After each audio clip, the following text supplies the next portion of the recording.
Good evening, everyone. Welcome to the 50th anniversary celebration of Cranbrook Lacrosse. It's an honor to say that we are part of the oldest boys lacrosse program in Michigan, as well as the third oldest boys varsity lacrosse team in the state. Cranbrook Lacrosse also represents one of the oldest programs in the entire Midwest.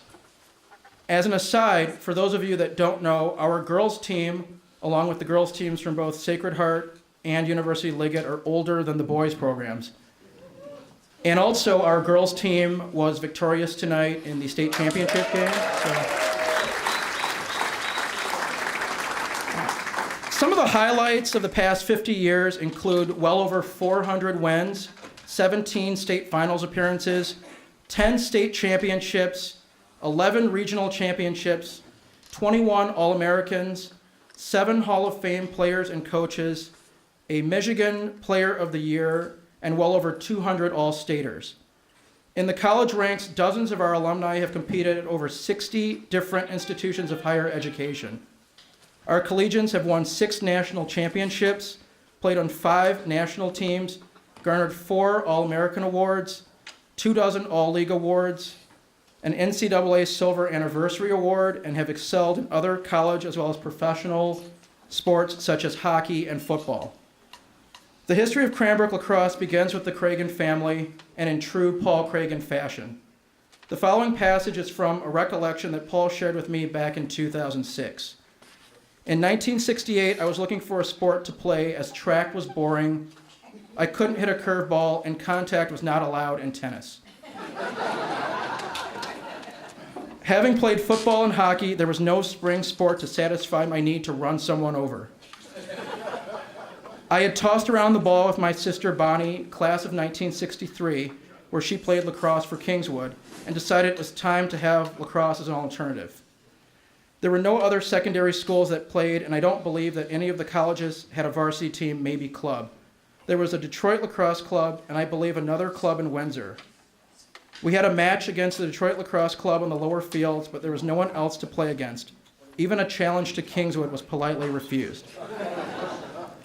Before our speakers begin, I'd like to take a moment to remember former members of this program that are no longer with us, starting with our founder, Paul Cragen, Jeffrey Putnam, class of 1975, Stephen Corkery, class of 1976, Philip Washington, class of 1977, Frank Doyle, class of 1980, Eric Mazade, class of 1981, Charlie Breathen, class of 1996, Jan Fries, class of 1996, Bobby Tremaine, class of 2002, and Stefan DeClerc, class of 2018. Our first distinguished honoree was planning to be here tonight, but 2 recent falls have forced his hospitalization. We will present this award to him at a later date, but we'll share it with everyone here now. He had the distinct honor of being Cranbrook's first collegiate varsity lacrosse player 17 years before there was ever a Cranbrook lacrosse team. He was a defenseman at Duke, where he went on to serve in the United States Marine Corps, rising to the rank of Brigadier General. He was a fighter pilot during the Korean War and the recipient of 2 distinguished flying crosses. Fittingly enough, he spoke to the Cranbrook varsity team in 2014 and on the day before the state championship game, which was also the 70th anniversary of D-Day. So we have his award here that I will read to you now.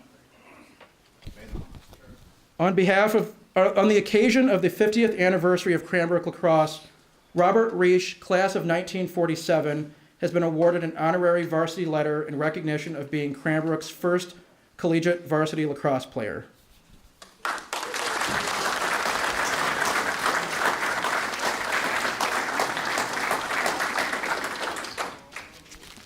Our special guests of honor this evening represent the first family of Cranbrook Lacrosse. Sadly, they lost their patriarch, our founding father, Paul Cragen, last year. He was the recipient of the Booth Citation for founding the Cranbrook Lacrosse Club in 1968.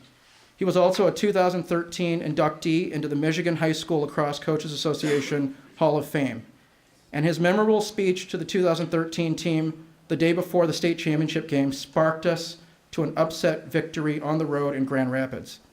Please welcome, on behalf of Paul Cragen, class of 1969, his wife Kay and their daughter Galen.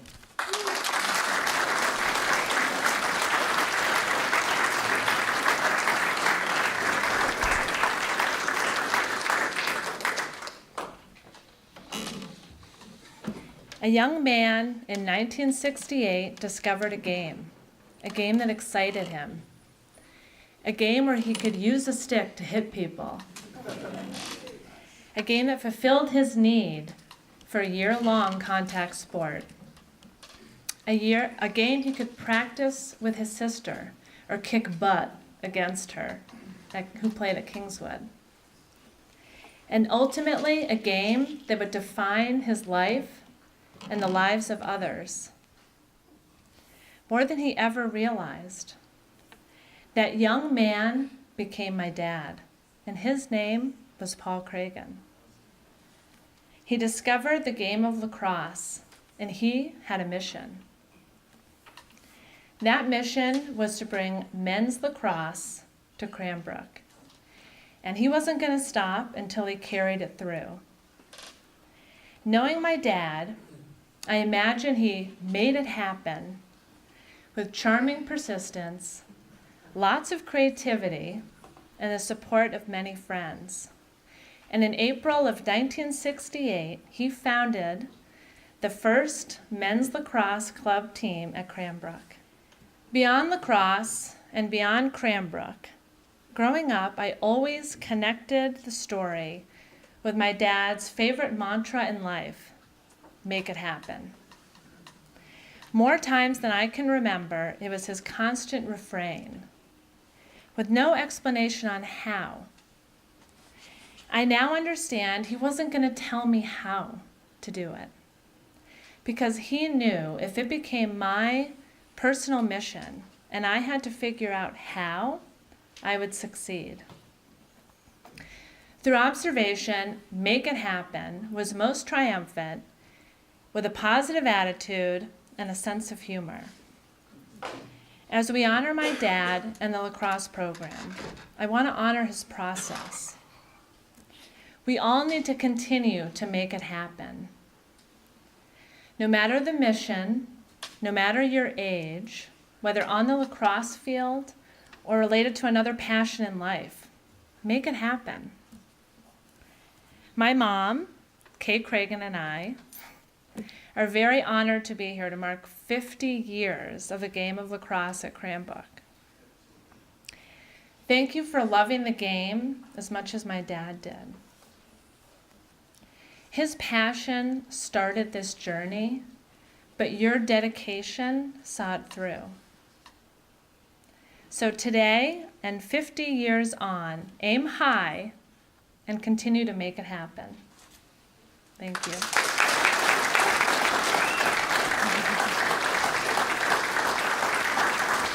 I'm also now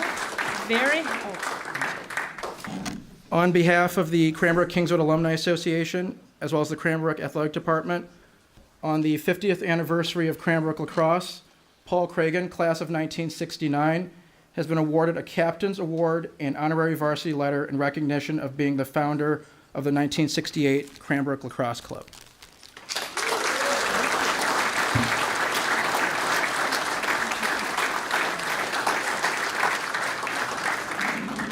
I'm also now happy to introduce Jim Douglas. He was part of the first lacrosse club team sport, and he was very influential in making sure that it came to the school, and he's the one that has the good stories. So, Jim.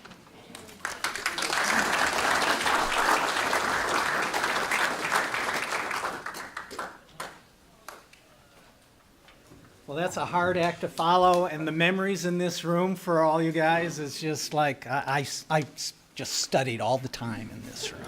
Never did anything else. But Galen, Galen, he was always proud of you, and he's even prouder of you now. Okay, Jamal, got so many questions for you, but he did a real cool thing.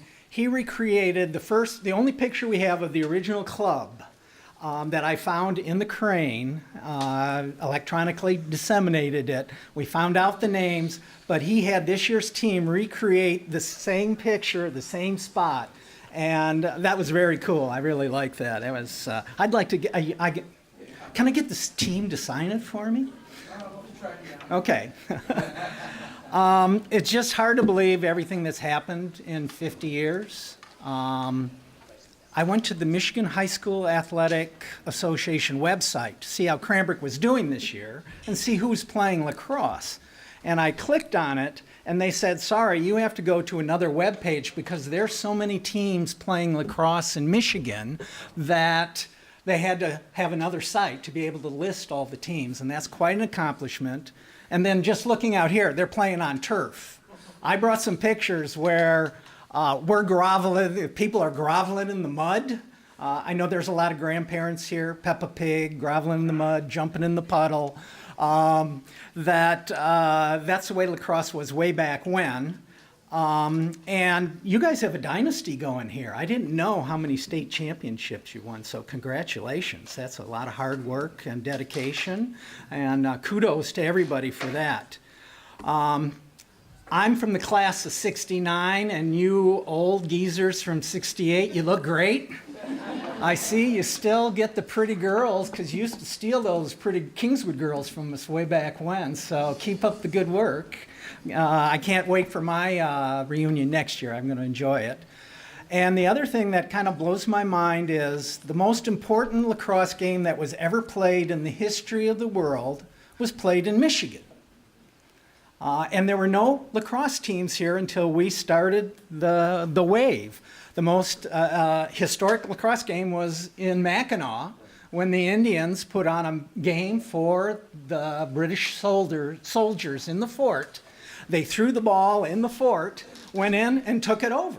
Now, I never had a question from Boyce Ricketts on a history exam for you old guys, but I think that should be required now at Cranbrook. Now that you got a dynasty going here, you should know the most important lacrosse game was in Michigan. Jamal asked me to say a few words, and I'm already kind of exceeding the few, but when we started, we had no equipment, we had no coach. Our faculty advisor was Edgar Sudek, who was I think he was Austrian. I see some nods. And please, guys, if I'm getting the facts wrong or you have anything you want to kick in, please feel free to kick in and straighten me out. Austrian, he was a German teacher and a soccer coach, but he was our sponsor. He didn't know anything about lacrosse. We had no opponents. We had no nets.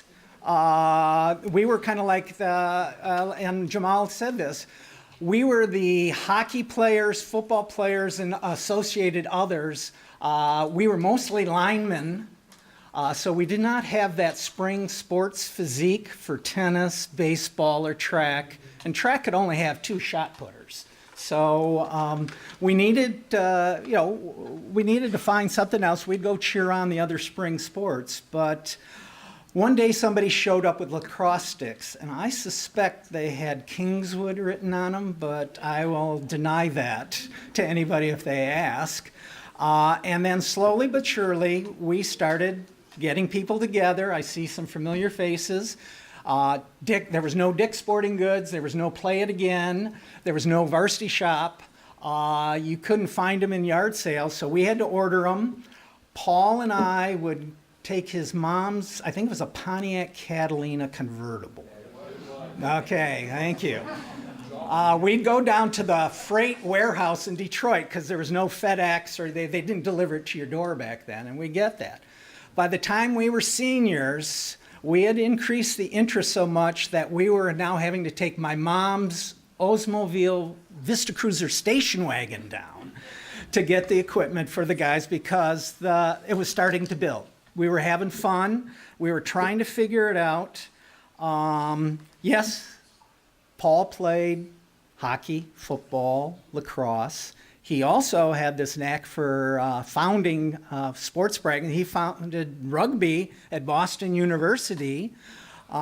So he kind of liked to do a little hip check there and a little jostle there. But I was surprised, Kay, you got him to play some sort of tennis sport, you were telling me? Could he sneak in a hip check? Oh, okay. Well, that's interesting. Okay. So, yeah, Paul and I did play for, one summer, he and I played for the Detroit Lacrosse Club. And yeah, only Windsor and Cleveland Lacrosse Club. And this was one story I didn't get to tell at his memorial.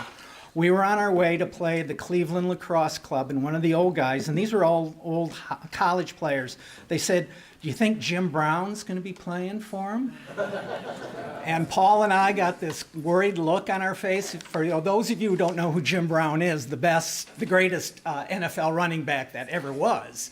And we thought we were going to go lay some lumber on these guys, and we thought, uh-oh, what if Jim Brown's there, an all-American from Syracuse?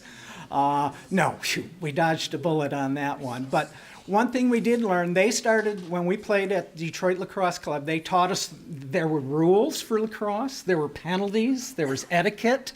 These were things that we were kind of trying to figure out. There was no YouTube where we could find out what was going on. They gave us the knowledge, the rules, and they also donated some equipment. I did bring a couple of the original wooden sticks. And that's a helmet that Paul and I wore when we played for the Detroit Lacrosse Club, and they donated them here. So way back when, Paul was the visionary. He was the cheerleader. He also had a knack for giving people nicknames. And of course, he had to call it La Boss rather than lacrosse. So that's what we called it. We're going to go play La Boss. But it was a... I just can't believe what you guys have done with the program. Congratulations, congratulations. I can't say it much more. I think I've kind of said more than a few words and strolled down memory lane, but does anybody have anything that I missed as far as the history in the early days? I know there's a few of you out there, but I want to thank you for having me. I'm sure a lot of you 68 guys are going to be playing in the alumni game and laying some lumber on those young kids tomorrow. And thanks, Jamal, and congratulations.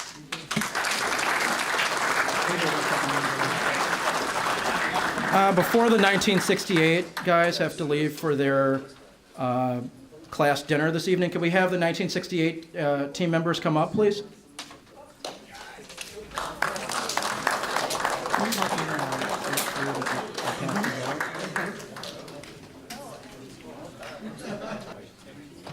They have theirs?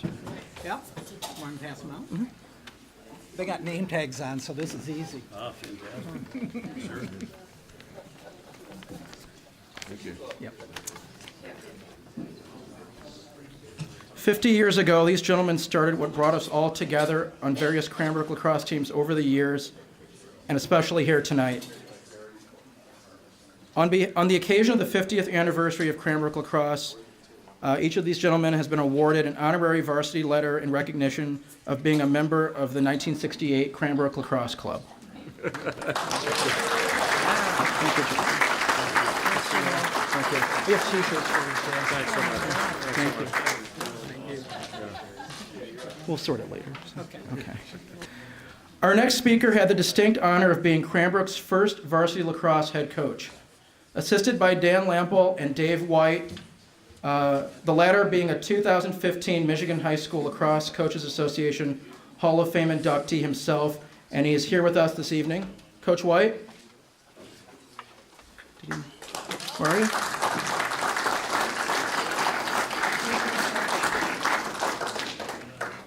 He led those first Cranbrook lacrosse teams from 1974 to 1978. He was captain of the Michigan State varsity lacrosse team in 1970, where he earned MVP and Outstanding Senior Award honors. He later became the Spartans varsity assistant coach for the 1971 and 1972 seasons. His other honors include being named a North-South Club All-Star in 1976. Please welcome Coach Rick Bays.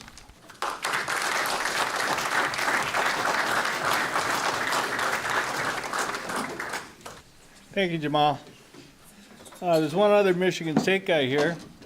I don't know, is Ron Hebert on your agenda there, Jamal? He's chronological. There you go. There you go.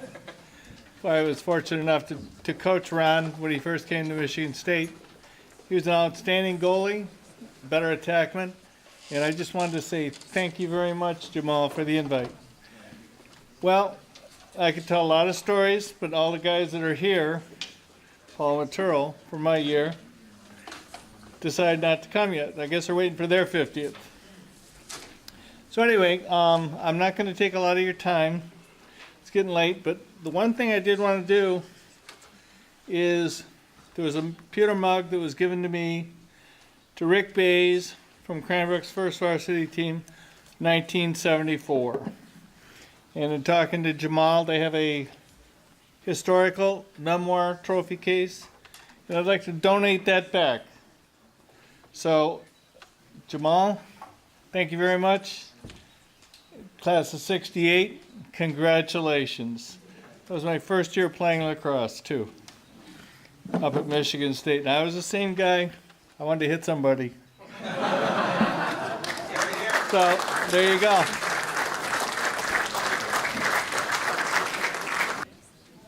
Is anyone here from the 1974 first varsity team? No? Okay. Coach Matero's here from the 1970s. Any other 1970s representatives here? Or come on up if you'd want to represent the 70s.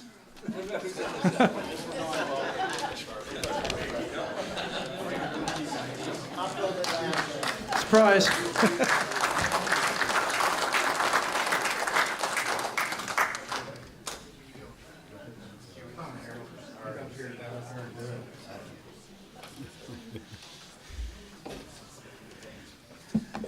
My name's Harold Hancock. I'm from class of 79.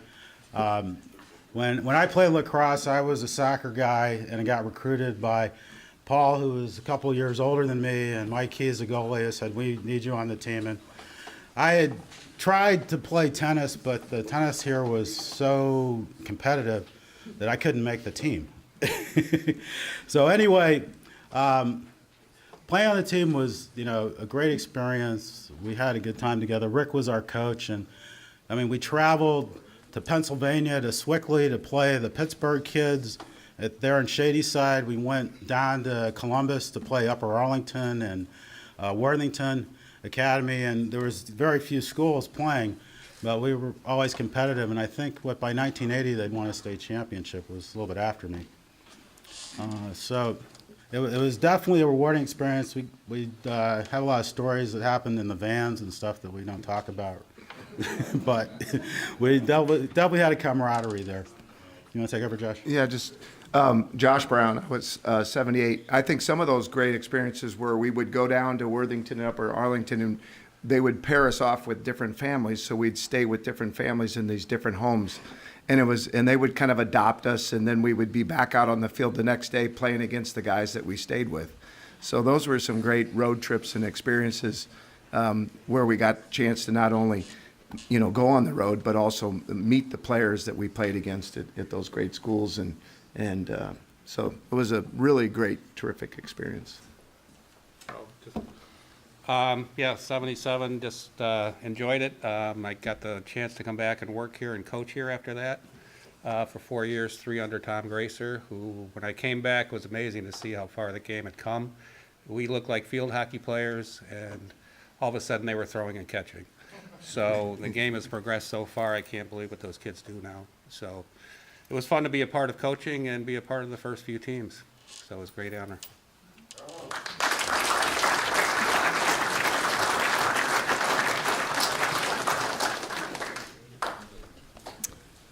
Our next speaker has been an esteemed member of the Cranbrook faculty for 42 years. He served as both varsity as well as JV head and assistant coach at various points in the 1970s, 1980s, and 1990s. Lacrosse runs in his family too. Both his son as well as daughter played varsity lacrosse here at the school. Please welcome the legendary coach, Charlie Shaw.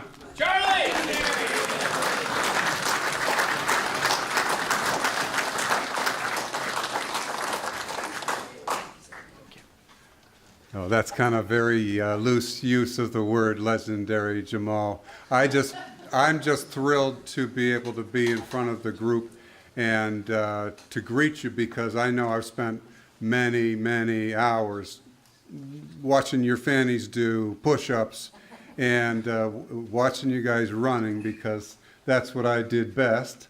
Because I, like many of these lacrosse stories, started out as a non-lacrosse player, and what is so magnificent about Midwest lacrosse is that we build it from, we would build our teams from the ground up.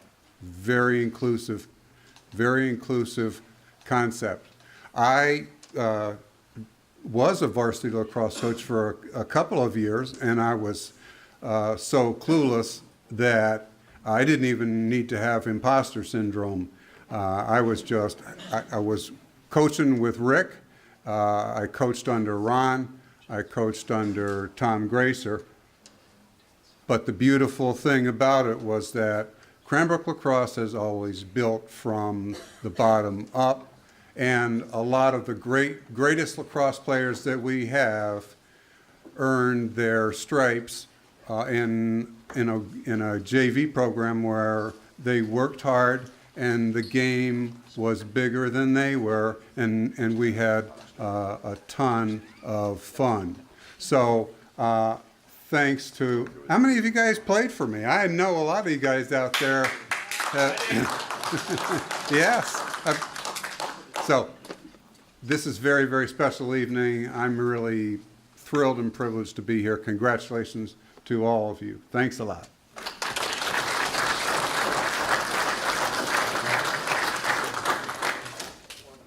Our next speaker is known as the original Geo. He was Cranbrook's first All-American, also serving as a captain and winning multiple state championships. He played in the North-South High School All-Star Game at Johns Hopkins University. He went on to be a captain and three-time All-League midfielder at Michigan State, where he ranked 5th all-time in scoring for the Spartans varsity program. During his junior year, he led Michigan State to the 1987 NCAA tournament. He and his family are the only father, son, and daughter All-State and All-American trio in Michigan lacrosse history. Also, he and his son are the only captain, All-State, All-American, and state champion father-son duo in Michigan lacrosse history. Furthermore, he was the lead donor to the Oval renovation project, as well as a national campaign donor to U.S. lacrosse. Please welcome from the class of 1984, John Gianpetroni.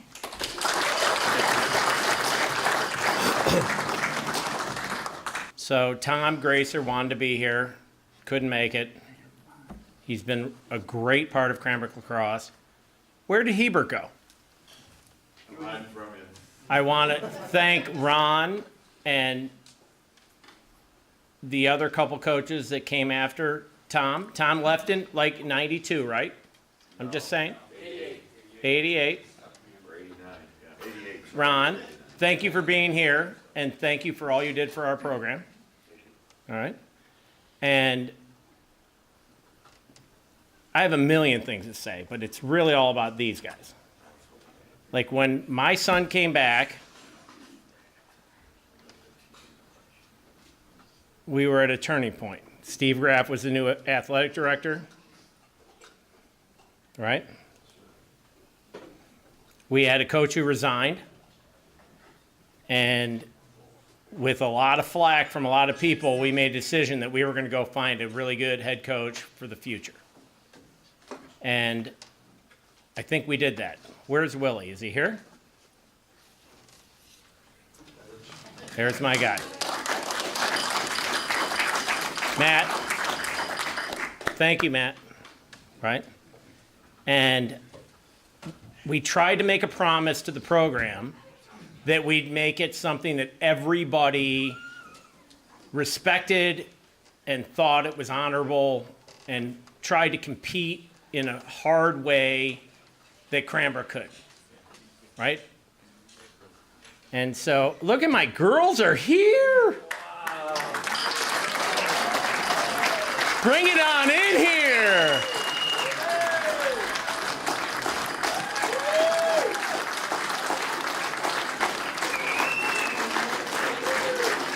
Izzy, come here.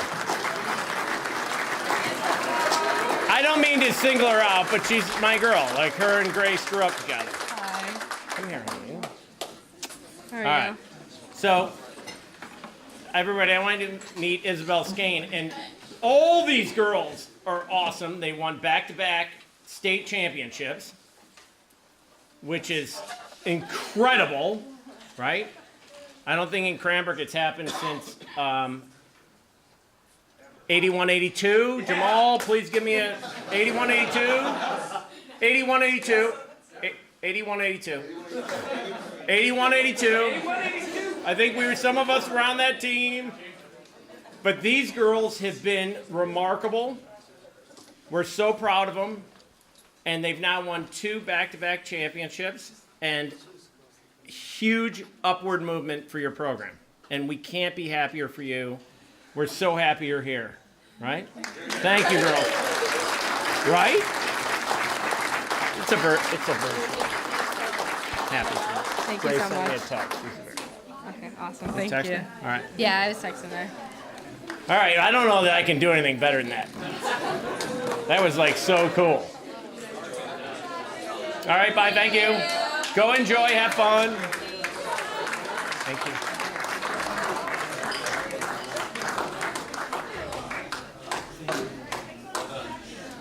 All right, I'm going to quickly just finish this up. I'm happy for the program on 50 years. All we want to do is have a super competitive program. Like, celebrating 50 years, if you're not competitive, means no sense to me. So if we're not going to be competitive, then we can have any program. I want Cranbrook to be a great competitive athletic program in all the sports they do. And that's what it's all been about for me. I want to say to my favorite kid I ever coached, Matt Gimbus, stand up, give a hop. The 1 year I was the head coach, Mac was an All-American defenseman and went on to be the captain of Michigan, 4-year starter. And it was the greatest thrill in my life, right?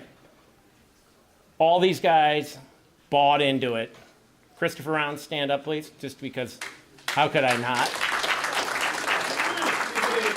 My son Matthew's teammate, an awesome lacrosse player, but these young guys bought into it in 2011, right? We were all there. Everybody kind of junked it up. So I'm happy for Cranbrook Lacrosse, but 50 years on isn't as important as 50 years forward. So let's keep the focus forward and let's play lacrosse to win in the future.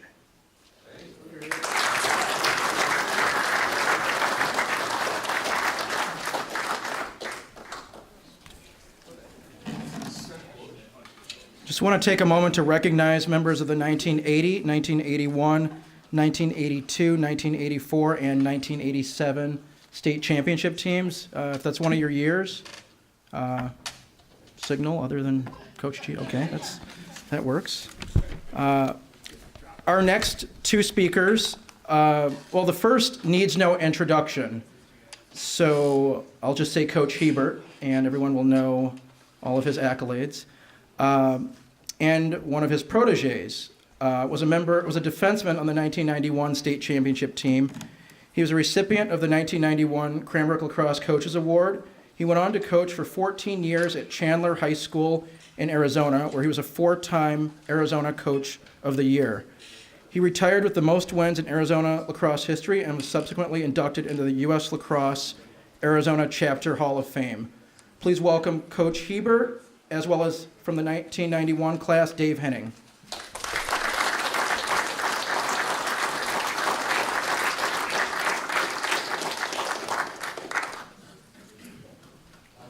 All right.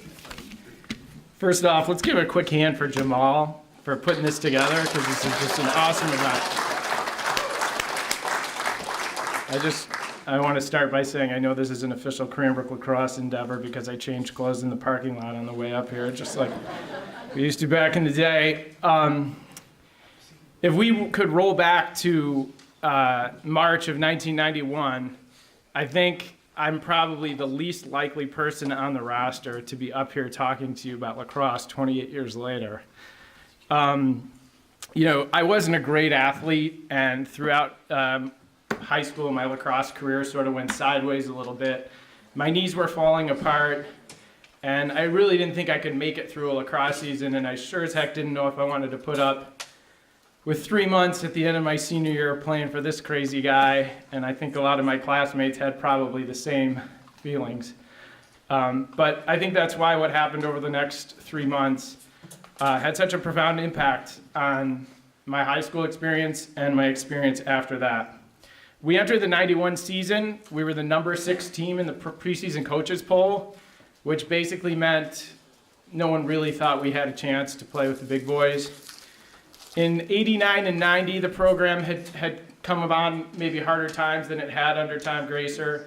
But we had this new coach. We had this guy from Brother Rice who had built some of the greatest teams in Michigan history. They had breezed through Michigan. They had breezed through the Midwest. They had a kid who went on to be an NCAA Division I MVP and start a little company you might have heard of called Warrior. And when practice started, the expectations on us all were like something we had never experienced. In fact, before this thing started, we were basically talking for 15 minutes about how scared we were when we were playing lacrosse when we first met Ron Hebert. I didn't really like him. I thought, I've got homework to do. I've got music to practice. This isn't Brother Rice. I've got Cranbrook stuff I got to do. But with Ron, he was hell-bent on teaching us the right way to play. We didn't spend a lot of time doing conditioning. We didn't spend a lot of time in the weight room. It was all lacrosse. And if you did anything wrong, you didn't run, you didn't do push-ups, but you got a good earful of Ron. And in fact, I used to hypothesize that at home he had like a chart, and he kept track of who he yelled at, and if like 2 weeks went by, I think I remember coming up with that with Hunter back there. I thought if 2 weeks went by and you hadn't got yelled at, you were just going to get yelled at because your time had come. And the fact is, though, we did have some good players. We had an incredible goalie, Jerome Quinn. We had 2 phenomenal attackmen, Eric Mackes and Mike Coretti. Our defense, led by Evan Lavery, who went on to play for Dom Starzia at Brown, I believe. We held the opposing teams to under 4 goals a game.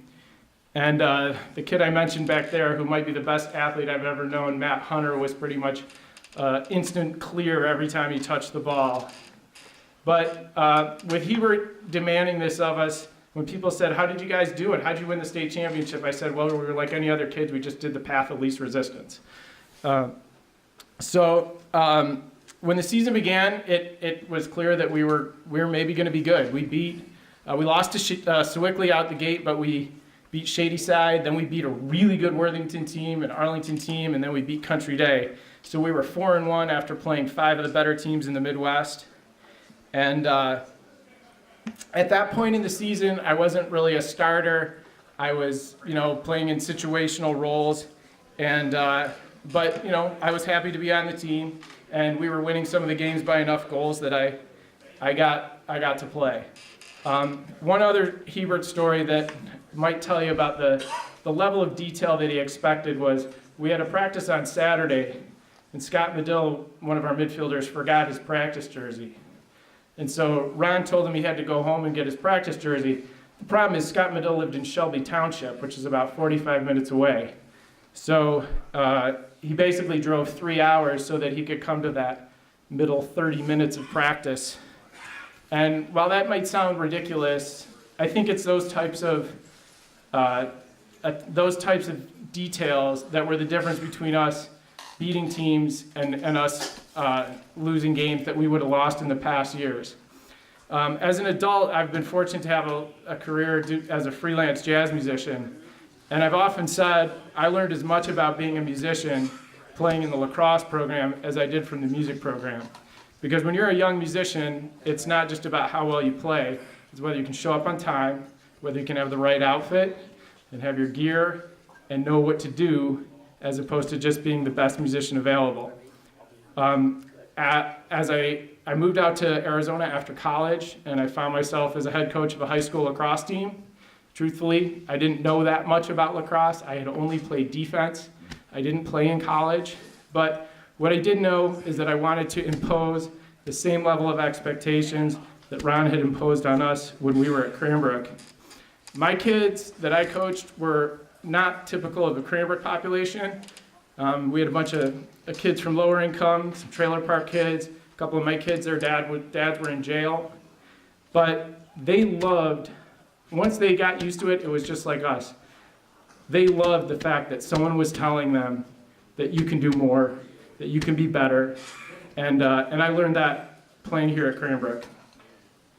So now I've retired from coaching, but my kids, some of them are as old as in their 30s, and I've seen how what I learned here at Cranbrook and what I hopefully paid forward to them is paying off, because those kids have had successes in ways I never imagined, including some of the kids from the most tough situations.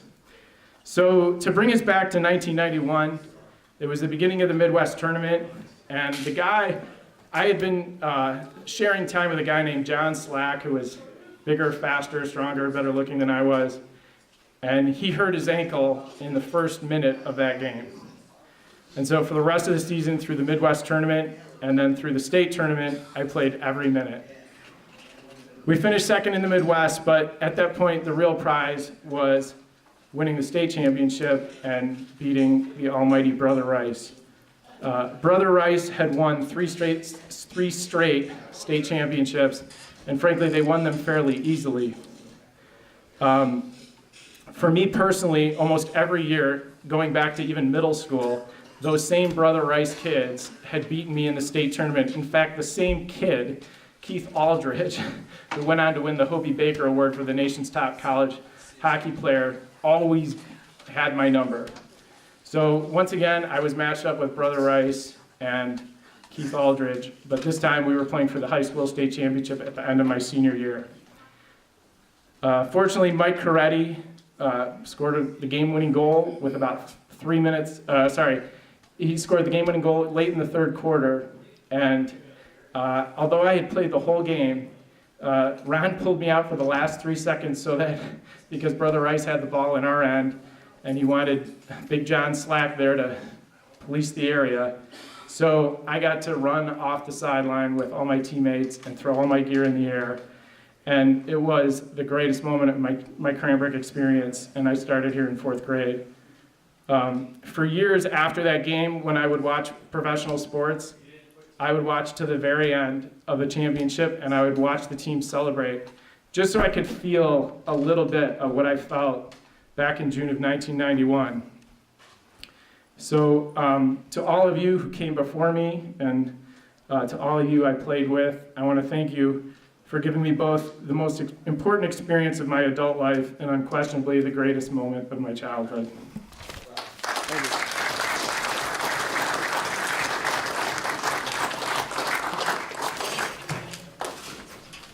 Wow. Well, I don't really belong here. I'm not really an alumni or anything. But I am very deeply entwined in this community going back into the early 80s where, I don't know who Jim Petroni is, but watching him play, there was a guy at the door, I can't remember his name, but I refereed his games. He was a great attackman here. And I think he scored a goal in the state championship against Catholic Central that I was refereeing. I can't remember his name, but I do remember you. And I don't know if there's other, what, 16. But anyway, we had the 80s were a tremendous time in Michigan lacrosse. Tom Gracer was an incredible man, and he was my mentor, and I always beat him the second time around, but I learned so much from him, as many of the guys in the room might have. But the funny thing that always cracks me up is I created the Brother Rice program, or helped create it, but the guys that are still, and I don't understand this, the guys that are still closest to me, as you can see, Dave is kind of an example of that, is I coached the 91 team, and I look at, Dave comes in from Arizona, and we don't talk very much, but we went out for lunch that lasted from 12:30 to 5 o'clock, and sharing the experiences of that team, which still is the greatest experience coaching those kids. They were phenomenal, and they were the most unlikely team to ever win. a state championship and beat a bigger, stronger, faster team, because there was nobody on the team really very good. But the way that they were certainly a team where the sum of the whole was far greater than the individual parts. And I remember when I was going to come back and coach in 2002, Charlie Shaw turning to me, he says, anybody that can make a lacrosse player out of Dave Henning deserves to be hired. And then that was Dave. And he was an incredible guy. I went out and coached in some of his programs out there. But the whole thing of watching, we started. I just shocked to hear Jan Friis died, or I think I might have known that and forgotten about it. But his dad and I started the state tournament. We decided Cranbrook would be the best place to have it. I still think there's no site like the Oval for a state championship game. If they ever listed me up in Lansing, which is unlikely, I would love to have it back here, John, even just for 1 year. There's no parking, but the atmosphere is, if you guys are, I still remember the championship games back in here in the 80s, which were unreal. I still remember my greatest lacrosse memory, I think, is Dan Lamb. Probably nobody here remembers him. The score, DCD had tied the score up, and this is probably 84 or 83 or something like that. And Dan Lamb took the ball, went the length of the field, and scored the winning goal. Am I close, Maturo? That was before your time? That was before my time. Wow. But we did come back the second time. So it was the memories out here, and then actually after Mr. Frisky, as we called him, I started the state tournament here. It stayed here till the MHSA took it away in 2005. And so the great thing was my 2005 team was the Cranbrook team was played in the state championship game here. They lost to Brother Rice, of course, but that was a great memory for those guys.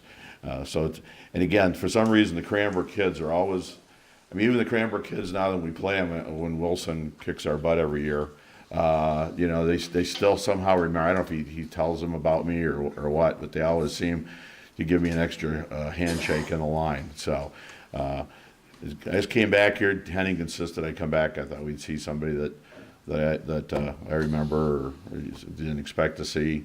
And Billy Stacy, played on the Miracle on Grass team, beat Brother Rice at the Cherry Bomb in 2009. And Matty Hunter came up. I'm coaching Lake Orion now. We had a classic game with Cranbrook this year. And just before the game, I go on the field, and this kid comes bouncing up, and he goes, "Hi, Coach." I'm like, "I think I know you." And he goes, "I'm Matt Hunter." And Matt Hunter, as you said, was a tremendous, awesome, incredible player on the 1991 team. It was great to see him. Thank you for giving me a few minutes here. I'm sorry I couldn't be funnier here, but thank you for sharing some time, and it's nice to see you all.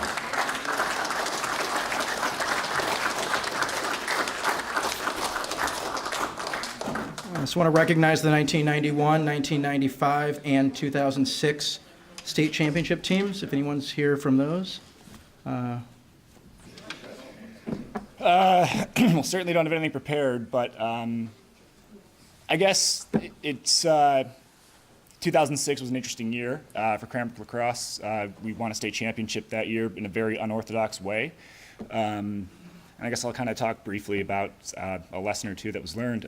Well, first off, I played for Coach Hebert on the last time Cranbrook, or the state championship, was in the Oval. We lost to Rice. That was the last 2 years in a row.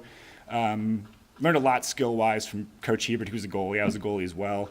But I think the main thing that I learned that we applied to our lacrosse team after he left, and I apply to this day on any team that I'm a part of, professionally or as I coach as well, is that just do your job. If everybody does their job, you're going to be fine. It's kind of the Patriots mentality. And so I think that was one thing that that Coach Hebert really instilled in us. And I think about that almost every day, honestly. But to digress to kind of the story of 06, which was an interesting year, we we had a new coach come in '05. We underperformed. Nobody was feeling great about our program. Everyone's kind of bummed out. Attitudes were bad. And we started the 2006 season 1-4. And starting 1-4 is pretty unusual here at Cranbrook. And so I realized something was wrong. I was pretty engulfed by the sport at the time, so I was probably one of the only guys who was kind of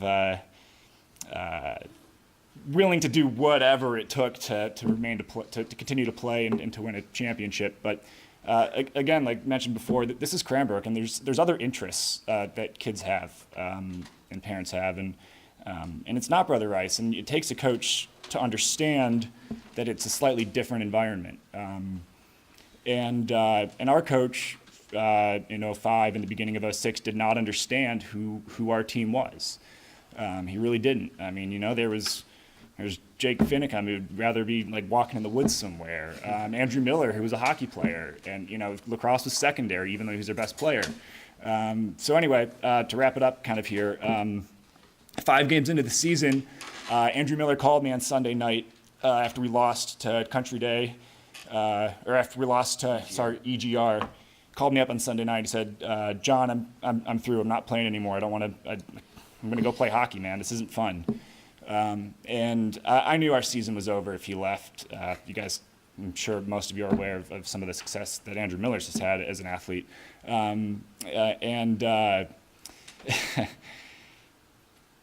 We kind of started talking, and we decided that, from him pushing me, I was the captain at the time, but he kind of pushed me to say, "Hey, John, we need to talk to the athletic director. We need to figure something out."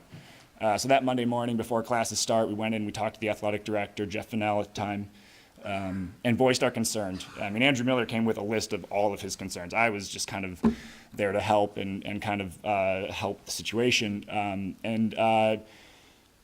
I think it was at lunchtime that day, I got a call. My mom called me and said they just fired the coach that day. We actually won every single game, 14 in a row on the way to a state championship after that. It was one of those kind of special teams where we didn't need a whole lot of coaching at that point. We'd been playing together for 7 or 8 years, and so we had a great chemistry. But we were able to kind of relieve that pressure. Everybody knew what their job was, and I don't have any real great way to kind of end this little story, but it was one of the greatest moments of my life to celebrate that win. I got to throw the ball up while this time ticked down. It was great, and something I'll never forget, that everyone that came before us had something to do with to lead us there. So.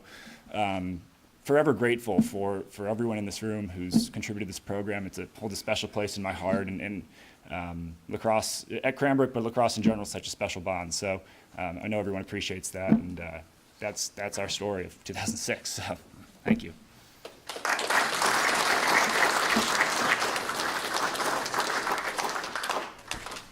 Our next speaker is currently an assistant coach for the Cranbrook varsity lacrosse team. He was a 3-sport athlete in football, hockey, and lacrosse for the Cranes. In lacrosse, he won 4 varsity letters and was also a captain as well as an All-American defenseman. He went on to play on the inaugural University of Michigan varsity lacrosse team, where he was also a 4-year letter winner and served as a captain. Please welcome from the class of 2011, Matt Gimbus.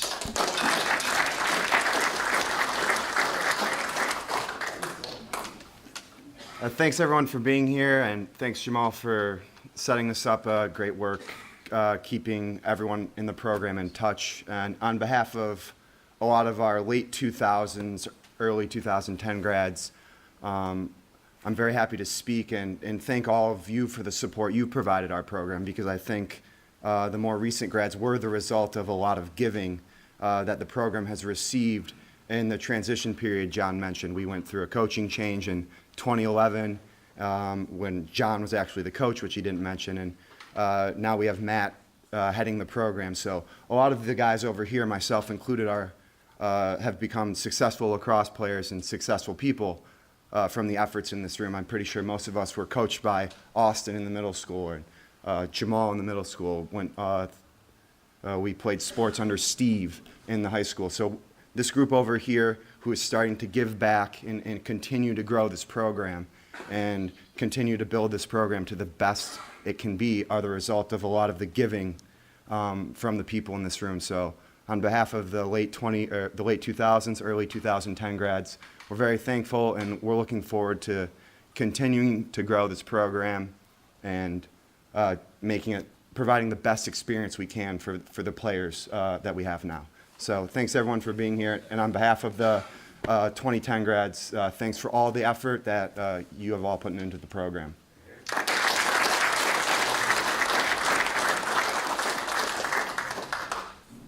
Our next speaker is the man who is in charge of the program today. He has been the Cranbrook Lacrosse varsity head coach for the past 7 seasons. He is a recipient of the U.S. Lacrosse Century Club Award for head coaches with 100 or more career wins. He was the 2013 Michigan High School Lacrosse Coaches Association Division II Coach of the Year and the 2015 U.S. Lacrosse Michigan Coach of the Year. His Cranbrook teams have won 6 regional championships, made 3 state finals appearances, and won 2 state championships. Please welcome Coach Matt Wilson.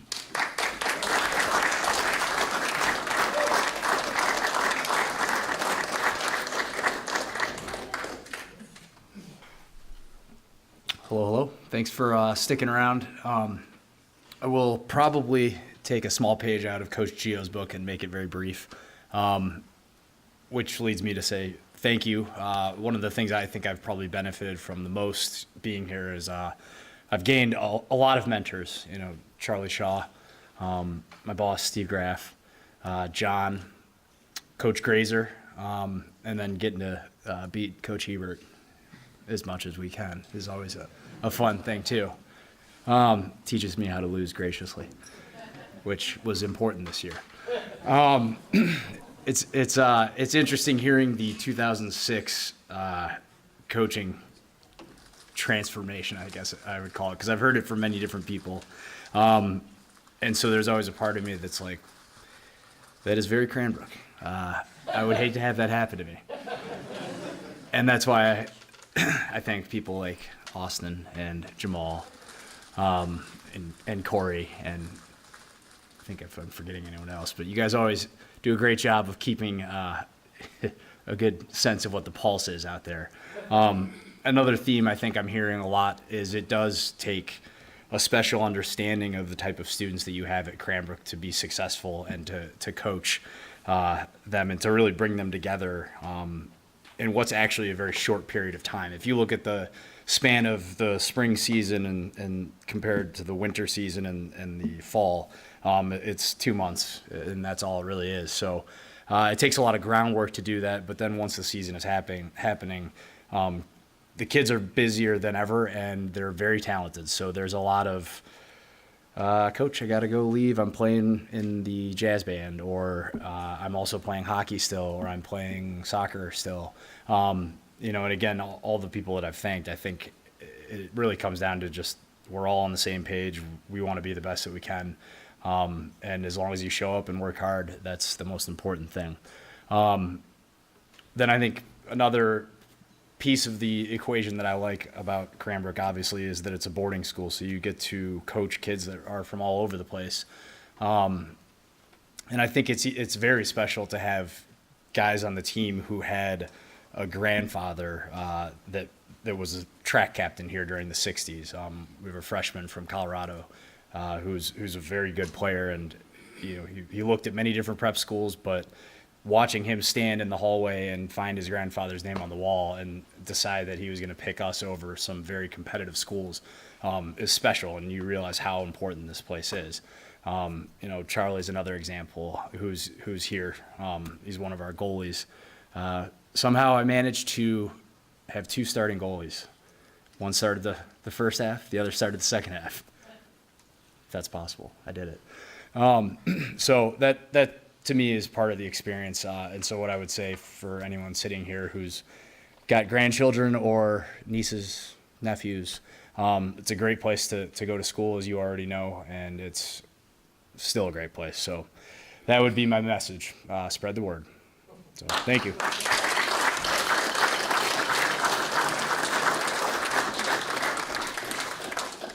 We want to recognize the 2013 and 2015 state championship teams. Wrapping up here shortly, don't worry. I'd like to now introduce members of the 50th team here, the 2018 team, led by their captains, two of which are here, Grant Coleman and Davis Schiller. Come on up. Charlie Holtman.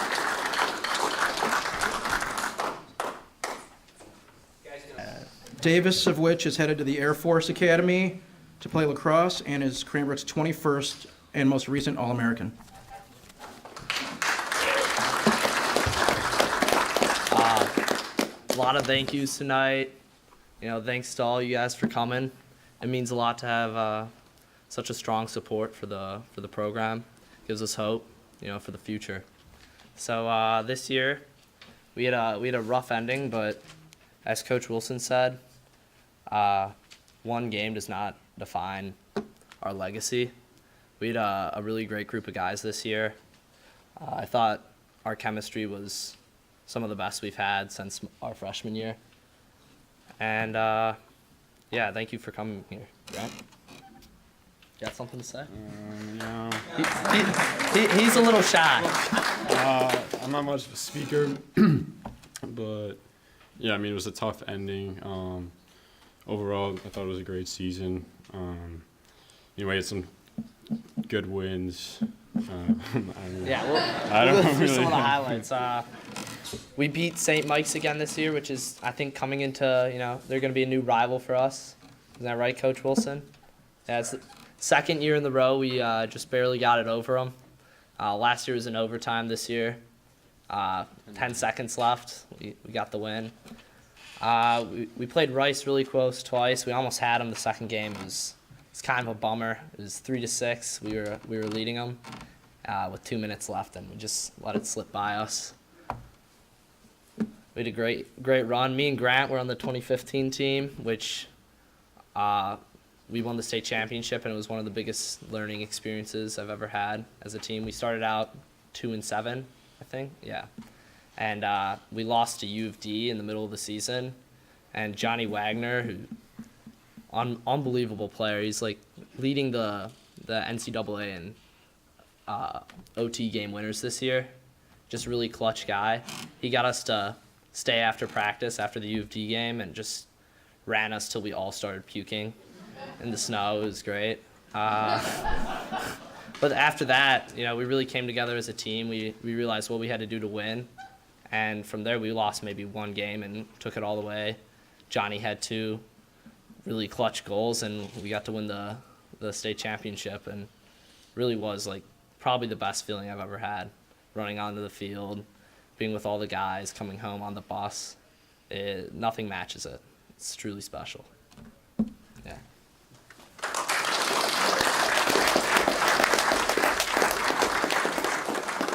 Jamal? On behalf of all of Cranbrook Lacrosse, past and present, I want to thank everyone for this incredible evening, the memories of which will last for another 50 years and beyond. And I want to leave you with 3 quotes from Cranbrook Lacrosse alums that I hope will inspire the future of this program. The first is from an interview with Dakota Sherman, class of 2010. He said, "At Michigan, I've gotten to play at some pretty amazing stadiums, but the Oval is still one of my all-time favorites."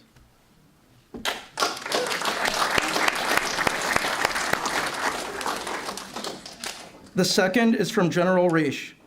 The day before the 2014 state championship game, the general said to us, "Here's what I want you to do. Tomorrow, go out there and play for each other. Forget all that stuff about apple pie and the flag. Don't worry about playing for Cranbrook or the school's honor. The school will take care of itself. When I was in Korea, we fought for the guy next to us. Just like you guys, we were a team." And finally, Bob Woodruff, the noted journalist and great lacrosse player from the class of 1979, ended his commencement address to the Cranbrook class of 2007 with the following remark. "All those years ago, I wondered, what is that aim high statue on campus? It's not about the hardness of the arrow or the strength of the bow. It's the place and the target you decide to shoot at that is in your ultimate impact and victory. So aim high, my friends. Thank you.